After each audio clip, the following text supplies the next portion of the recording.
नमस्कार मित्रांनो, तर हा बँक निफ्टीचा चार्ट आहे. आपण सांगितले होते की आजचा हाय जर समजा ब्रेक केला तर एक अपसाईडला मूव्हमेंट मिळू शकते आणि त्यावेळेस आपलं पहिलं टार्गेट होतं 46,877 आणि नेक्स्ट टार्गेट होतं 46,973. तर आपले दोन्ही टार्गेट हिट झाले आहेत आणि एक एसएमसी लेवल होती, त्या एसएमसी लेवल पासून टार्गेट हिट करून परत रिवाइज त्याच लेवलला टच करून मार्केट वर गेलेलं आहे.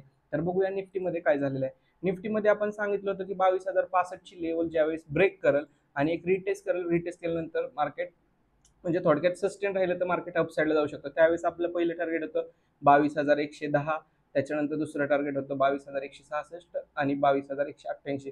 तर आपले तिन्ही टार्गेट्स आपले हिट झालेले आहेत. तर बघूया उद्या नवीन फायनान्शियल इयर जुनं फायनान्शियल इयर संपते आणि नवीन चालू होणार आहे. तर उद्या बघूया मार्केटमध्ये काय होऊ शकतं. तर बँक निफ्टीने क्लोज दिला आहे 46,785. तर एसएमसी लेवलमध्येच क्लोज झालेला आहे. आता आजच्या उद्यासाठी आपल्याला आजचा लो म्हणजे 46,682 आणि आजचा हाय हे खूप महत्वाचं असणार आहे. 46,963 हा हाय आहे. हे दोन्ही पण आपल्याला खूप महत्वाचं असणार आहे. ज्या वेळेस एक कोणत्या पण साईडला एक वन वे मुवमेंट मिळेल त्यावेळेस आपण टार्गेट म्हणजे त्या साईडला एंट्री घेऊ शकतो. तर पहिलं टार्गेट अप साईडला पहिलं टार्गेट असणार आहे आपलं 46,978, त्याच्यानंतर 47,075 आणि डायरेक्टली आपलं मोठं तिसरं टार्गेट असणार आहे 47,333 आणि डाऊन साईडला म्हणजे की आजचा लो 46,682. लो ब्रेक झाल्यानंतर आणि मार्केट सस्टेन झालं तरच आपण डाऊन साईडला ट्रेड घेणार आहे.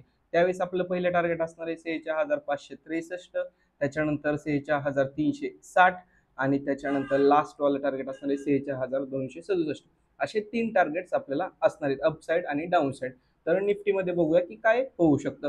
निफ्टीने सपोर्टच घेतलेला आहे, एक 22,110चा सपोर्टच घेऊन वरती क्लोजिंग दिली आहे. निफ्टीने क्लोजिंग दिली आहे 22,123. जर समजा उद्या मार्केटने हाय ब्रेक केला म्हणजे आजचा हाय ब्रेक केला 22,190 ब्रेक केला, त्याच्यानंतर आपल्याला पहिलं टार्गेट हेच असणार आहे की जी आपली ट्रेंड लाईन बनलेली आहे जुनी. एक मिनिट मी तुम्हाला दाखवतो. ही जी जुनी ट्रेंड लाईन बनलेली आहे ती 22,243 आणि त्याच्यानंतर नेक्स्ट टार्गेट असणार आहे 22,302. अपसाईडसाठी हे दोनच टार्गेट असणार आहेत. आणि जर समजा मार्केटने लो ब्रेक केला, आजचा लो ब्रेक केला म्हणजे 22,065, पण त्यापाशीच मार्केट जर सस्टेन राहिलं तर साईडवेज जायची शक्यता आहे. आणि त्यावेळेस आपल्याला पहिलं टार्गेट असणार आहे डाऊन साईडला 21,975, त्याच्यानंतर 21,935, त्याच्यानंतर 21,876 असे 3 टार्गेट असणार आहे. काल आपण बघितलं बँक निफ्टीमध्ये पूर्ण प्रीमियम डीके झालेलं बघितलं आणि आज सुद्धा तेच झालेलं पूर्ण बघितलं आहे. आणि उद्या निफ्टीची एक्सपायरी पण आहे आणि मंथली एक्सपायरी आहे. तर सगळ्यांनी सेफ ट्रेडिंग करा आणि भरपूर प्रॉफिट जनरेट करा. थँक्यू.